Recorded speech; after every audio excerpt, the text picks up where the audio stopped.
बिस्मिल्लाहिर्रहमानिर्रहीम।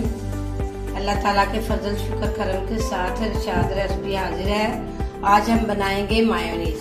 मायोनीज बनाने के लिए हमें जिन जिन चीज़ों की ज़रूरत है, सिरका है, अंडा, थोड़ा सा नमक और खाने वाला 1 चम्मच चीनी और 1 कप ऑयल। ऑयल आप किसी भी ब्रांड का ले सकते हैं, किसी भी अच्छी ब्रांड का ऑयल आप ले सकते हैं।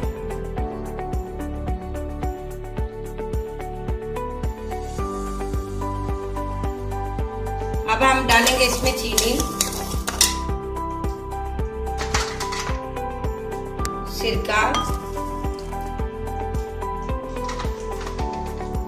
नमक।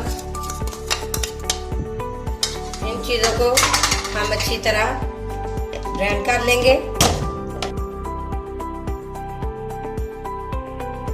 बिस्मिल्लाहिर्रहमानिर्रहीम। ये अच्छी तरह ग्राइंड हो गई हैं। अब हम इसमें डालेंगे ऑयल।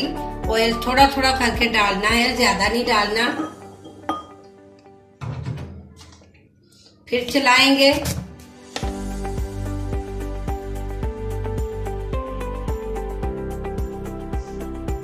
अब थोड़ा सा फिर डाल लेंगे, फिर इसको ग्राइंड करेंगे। फिर डालेंगे थोड़ा सा,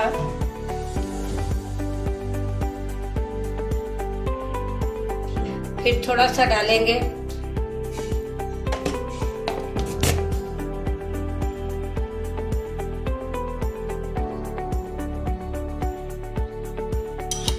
माशाल्लाह माशाल्लाह, देखिए हमारी ये मायोनीज कितनी अच्छी, कितनी सॉफ्ट बन गई है। अब हम हल्की सी काली मिर्च डालेंगे टेस्ट के लिए।